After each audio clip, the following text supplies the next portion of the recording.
Hi guys, good evening. Coach Edgar here. Today, share ko lang sa inyo ang isang basketball dribbling series na kahit mga pro players, ginagawa pa rin at sinasama sa kanilang daily routine.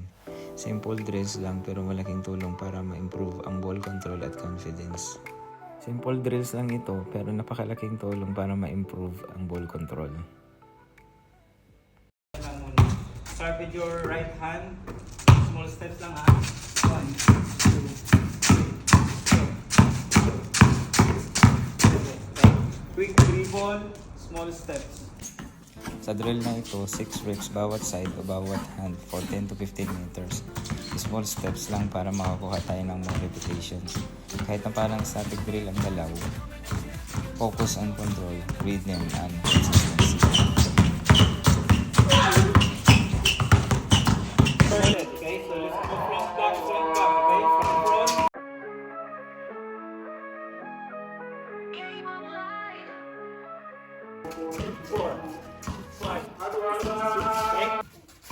Remember to stay low, keep your eyes up, and control the ball using your fingertips. Small steps lang para mas maraming repetitions, and always focus on clean execution before speed. Listen, it should be a hard pound. I want you to step forward between, but quick cross, okay? So, pound, 1, 2. 1, 2. Pound, 1, 2. Pound, 1, 2. Okay, it should be a hard dribble. Bakurin ako ng saysay. Power drill, power trap, may halaga. Sa otak tumayo. Low. Jump shot, layup. Pwede sa hirap ng laro. Isa sa hig, isip na katuon. Walang takot sa agos. Bawat pagkatalo, bawat pagmamayaran na tutok. Lower. Disiplina at craft. Low. Tunay na yaman ang puso. Bakurin ako ng saysay. Power drill, power trap, may halaga. Natin is pound between behind. It should be hard, okay? So pound between behind. Pound between behind. Pound between behind. Hard pound between behind. Okay? So moving forward, small steps, small steps. Hard pound. Pound between behind. Pound between behind. Pound between behind. Should be a quick dribble, hard pound. 1, go.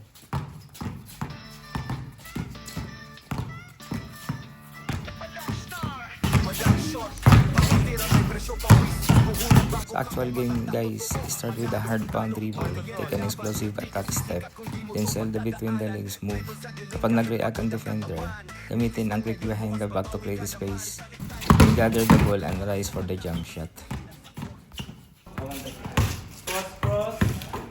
Next move is cross, cross between, cross, cross between. Again, it's a 1-2 dribble where you can set up your defender. Okay, so 1-2 between, 1-2 between, 1-2 between, 1-2 between. Okay, small steps towards that way. Okay, small steps lang. Okay, again, how to set up your defender? It's a 1-2, 1-2. Okay, 1-2, 1-2, 1-2. 1, 2. Okay? 1, 2, pose. Me!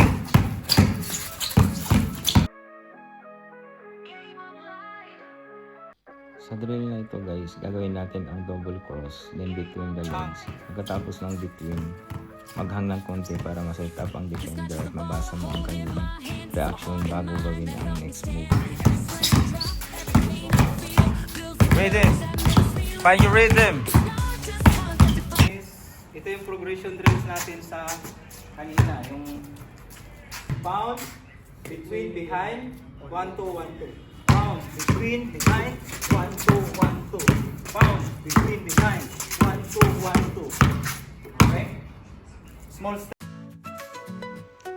Sa drill na ito guys, start tayo sa hard pound dribble, then between the legs, followed by a quick behind the back move. After that, magdagdag tayo ng dalawang single leg wrap around o between dribbles para makontrol ang bola bago ang next move. Start with your stance, feet on the ground. Simple moves, build the best all around. Step by step, we're learning. Cross, between, pick up. Okay? It looks like this. In and out, cross, cross, between, pick up. Down. In and out, cross, pick up. Yan ang ating basketball dribbling series routine para ma-develop ang control, rhythm at confidence sa dribble. Sa video na ito, execution muna ang pinapakita natin. Sa next vlog, i-breakdown naman natin kung paano gamitin ang 1-2 move mula sa series na ito para makagawa ng small opening at makatira sa actual game situation.